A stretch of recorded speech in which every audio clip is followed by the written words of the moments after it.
أنا طلبوا مني الإخوان أن نتكلم باللغة الإنجليزية. I'll be speaking shortly in English. بس I want to speak for Arabic a little bit.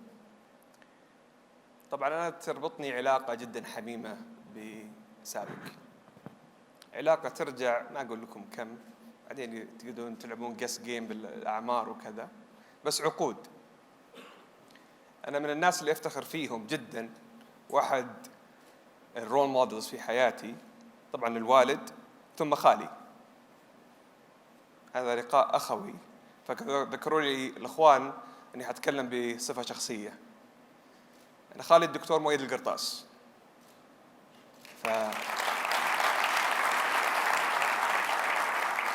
فخالي من عقود قليلة، خلينا نسميها صغرة شوي، كان يحكي لي دائما عن قصة المبدعين في سابق.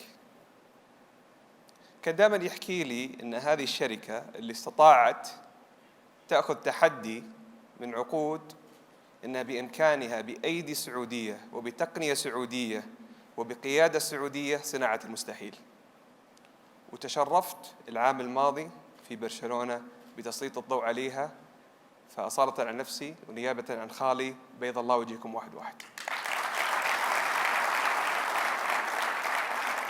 I'll switch to English right now. So first of all, I want to thank Abu Abdullah and Abu Mansour for the kind invitation. And I want to have with you today a dialogue, so we will leave some room for Q&A later on.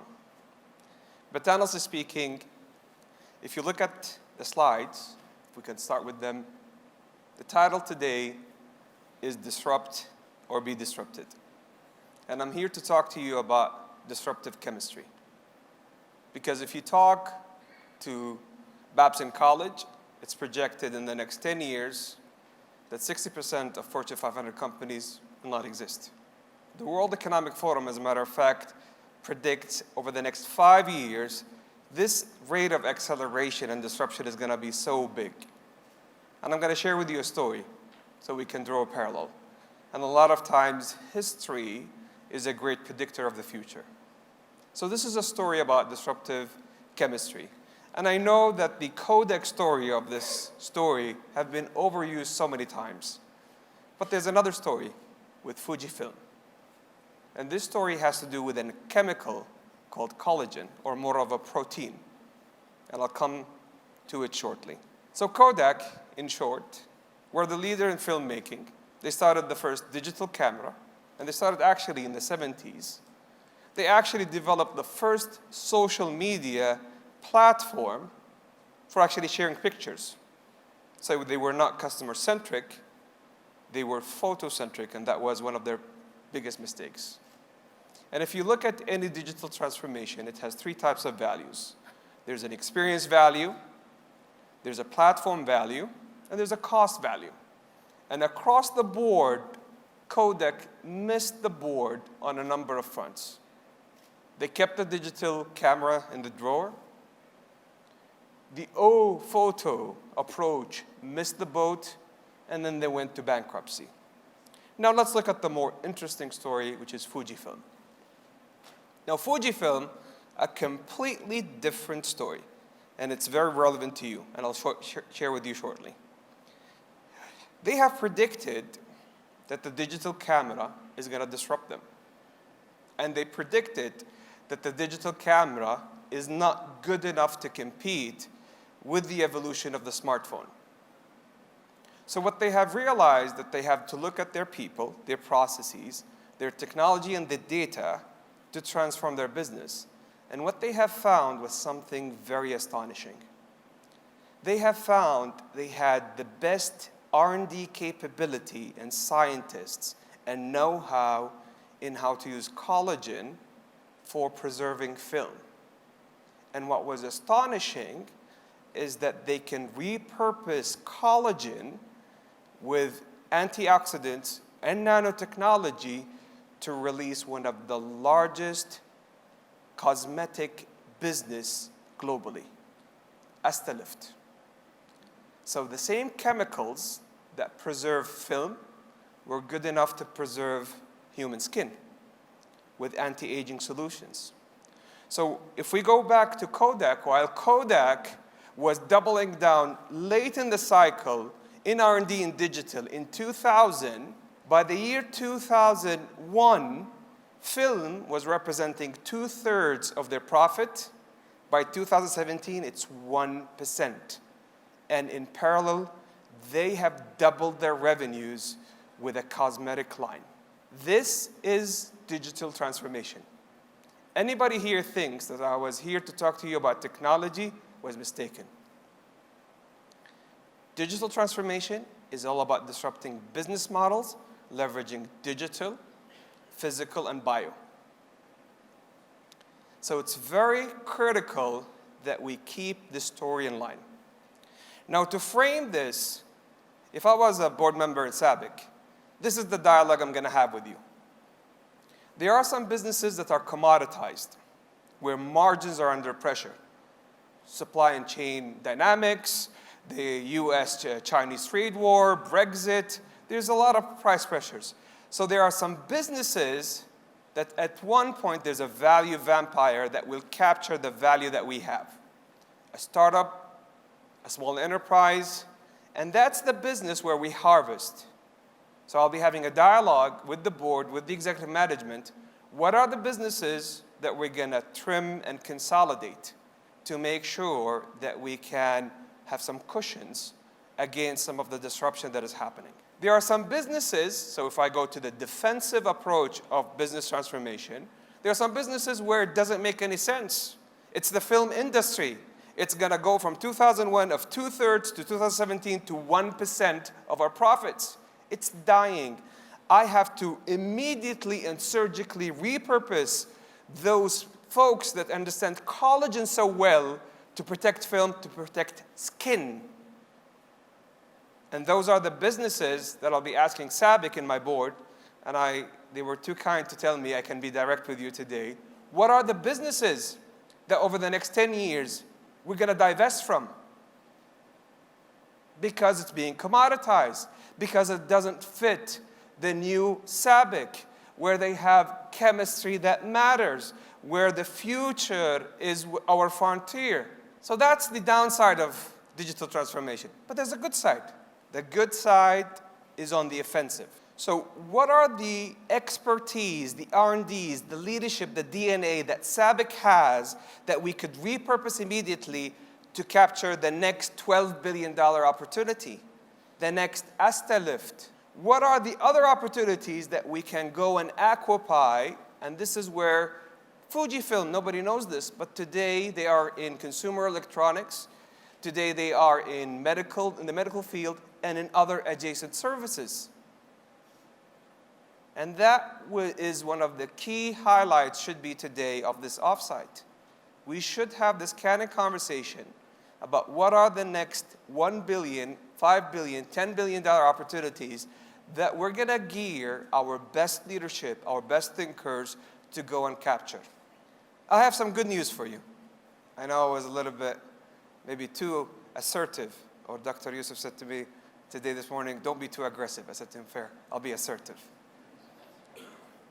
The good news is that in the midst of this transformation, you're in a good, safe place.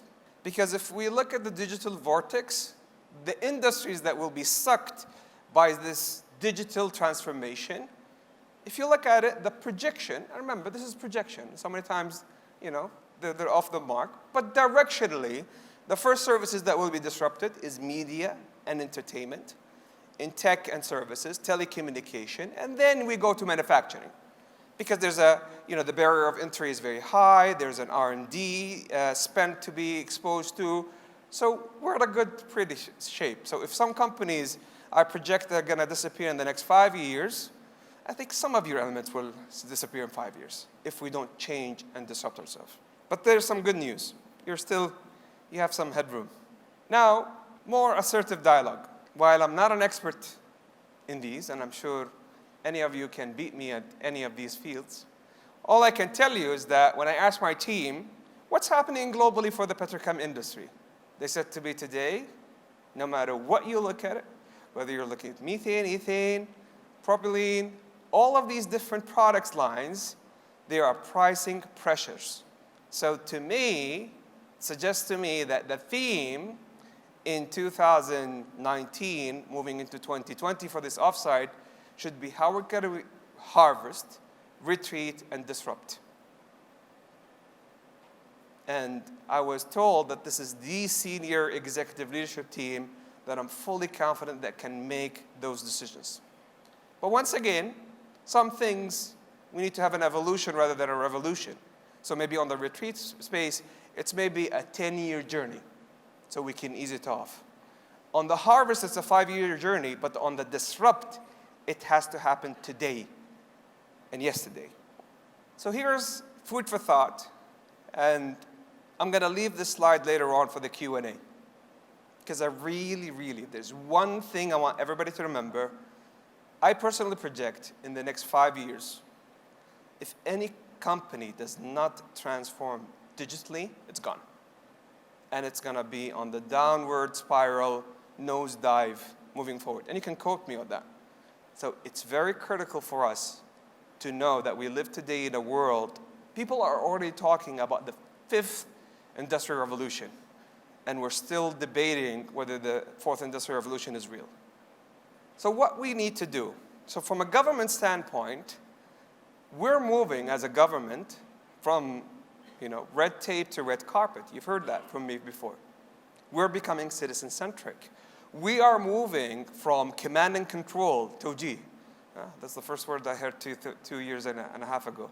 To how can I help? How can we partner? To Abu Abdullah picking up the phone, can you come to this offsite? Done. How can we move from an ego system? I hate the ego is the enemy, by the way. If there are any egos in this room, it's very toxic, no matter how good you are. I don't care. In my boards, in my leadership offsites, and you asked me to be assertive today, if there are any egos in the room, they can jump the ship.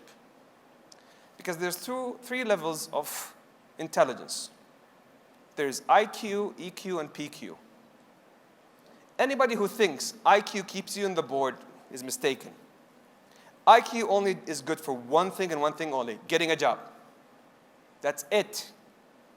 Your ability to interview when you were early in career to demonstrate that you have good problem-solving skills, good analytical skills, good enough. We know that you could always leverage that, but not in a leadership capacity. Because if you're the person on the table trying to be showing everybody how smart you are, you're going to kill the 3,000 IQ percentage points on the table, no matter how much is your IQ. What's the most critical IQ or intelligence that we're looking for in leadership is emotional intelligence. It's how can you be an aggregator of intelligence? How can you manifest this intelligence and propel it? And last but not least is what they call political intelligence, or in some context, social intelligence, how you could rally people beyond your influence and control for your cause.